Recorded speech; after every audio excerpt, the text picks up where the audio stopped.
दिल्ली नगर निगम यानी कि एमसीडी के 12 वार्डों में हुए उपचुनाव के नतीजे आने के बाद राजधानी की सियासत में नई हलचलों ने जोर पकड़ लिया। भले ही भारतीय जनता पार्टी ने सबसे अधिक 7 सीटें जीतकर अपनी मजबूती दिखाई हो, लेकिन इसके बावजूद पार्टी बहुमत के जादुई आंकड़े यानी कि 126 तक नहीं पहुंच पाई है। उपचुनाव के बाद भाजपा के पास अब 123 पार्षद हैं, यानी बहुमत से 3 कम।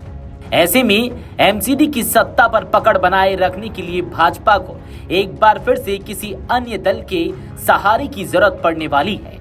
ऐसे में हम आपको इस वीडियो में बताएंगे कि आखिर कौन है वो दल जिस पर बीजेपी निर्भर है और उस दल के पास कितने पार्षद हैं जिसकी बदौलत भाजपा जादुई आंकड़े को पार कर सकती है। दरअसल दिल्ली में ट्रिपल इंजन सरकार यानी कि केंद्र में मोदी सरकार, दिल्ली में एलजी कार्यालय की सक्रियता और एमसीडी के बावजूद भाजपा नगर निगम में अपना पूर्ण नियंत्रण स्थापित नहीं कर सकी है। बीते 1 साल से एमसीडी में भाजपा आईवीपी के समर्थन के सहारे ही अपनी सत्ता चला रही है, लेकिन उपचुनाव से उम्मीदें थी कि पार्टी इस बार अपने दम पर बहुमत में आ जाएगी। नतीजों ने साफ कर दिया कि राह अभी आसान नहीं है। आईवीपी के 15 पार्षदों के समर्थन के बिना भाजपा का सत्ता में बने रहना संभव नहीं है।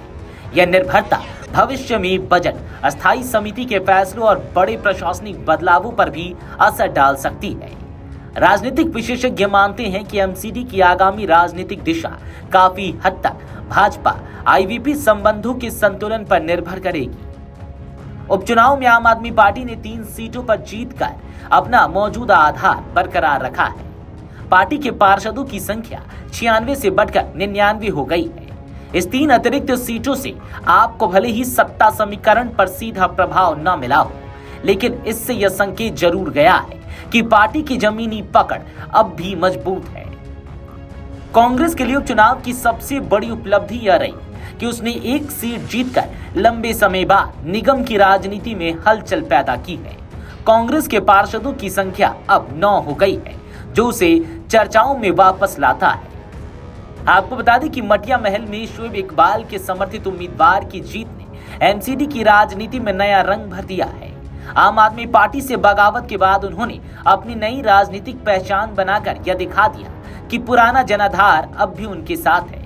इससे स्थानीय स्तर पर आपकी चुनौतियां बढ़ सकती है। एमसीडी में एक निर्दलीय पार्षद आपका समर्थन कर रहा है, जबकि 2 पार्षद ऐसे हैं जो किसी भी पार्टी के साथ नहीं है।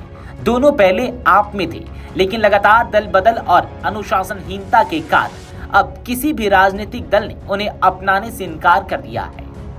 इन पार्षदों की स्थिति भविष्य में निगम के फैसलों को प्रभावित कर सकती है। उपचुनावों के नतीजों ने यह साफ कर दिया है कि भाजपा के लिए एमसीडी की राजनीति सरकार के मजबूत ढांचे के बावजूद अब भी चुनौतीपूर्ण बनी हुई है। 7 सीटें जीतना एक उपलब्धि जरूर है, लेकिन बहुमत से दूर रह जाना पार्टी के लिए राजनीतिक संदेश भी है। 3 सीटों का यह अंतर भाजपा के लिए रणनीतिक कमजोरी साबित हो सकता है। उधर आम आदमी पार्टी के संयोजक अरविंद केजरीवाल ने चुनाव परिणामों के बाद कहा कि दिल्ली का जनसमर्थन दोबारा आप की ओर लौट रहा है। उन्होंने दावा किया कि सिर्फ 10 महीनों में ही जनता का विश्वास तेजी से वापस आया है। साफ है कि एमसीडी में सत्ता का गणित और भी पेचीदा होता जा रहा है। बहुमत के करीब होते हुए भी भाजपा को सहारे की जरूरत है, जबकि विपक्ष धीरे धीरे अपना आधार मजबूत करने में जुटा है। आने वाले महीनों में निगम की राजनीति और रोचक मोड़ ले सकती है। वीडियो डेस्क अमरउजाला.com। अगर आप ये वीडियो YouTube पर देख रहे हैं तो हमारे चैनल को सब्सक्राइब कर बेल आइकन दबाएं और Facebook पर देख रहे हैं तो हमारे पेज को लाइक करें।